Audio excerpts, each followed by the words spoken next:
Hello साथीहरु, यति बेला म भान्जीको बर्थडेमा आएको छु। भान्जीको बर्थडेको लागि यहाँ डेकोरेसन हुँदैछ, सजावट हुँदैछ।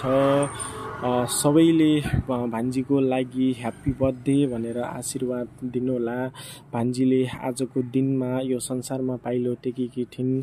एकदमै खुसीको साथ, एकदमै रमाइलोको साथ भान्जीको बर्थडे मनाउँदै छौं। सबैले भान्जीलाई ह्यापी बर्थडे भनेर आशीर्वाद दिनुहोला है।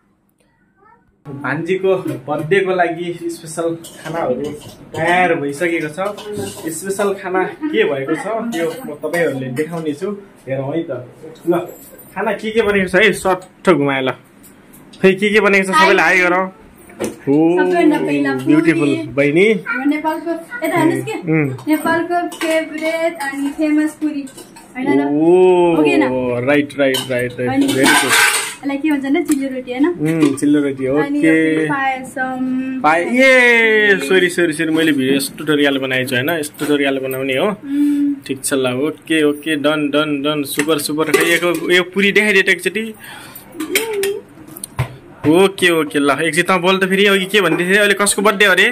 मेरो छोरीको बर्थडे हो। ओ भेरी गुड ल।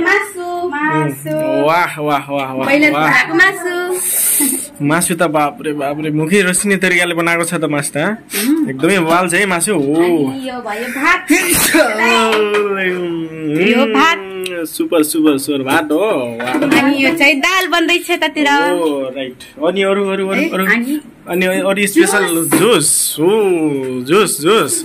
ओके त्यही उभ्यो, तिमीहरु त्यही उभ्यो। यस्तो राम्रो देखिए छ। ओ ब्युटिफुल। तिमीहरु को हो रे भनौ त? भाउजू नन्द भरि सासु। मजाक गर्छ बाबुले। राइट तरिका बर्बाद होला नि फेरि। हात तान्छ।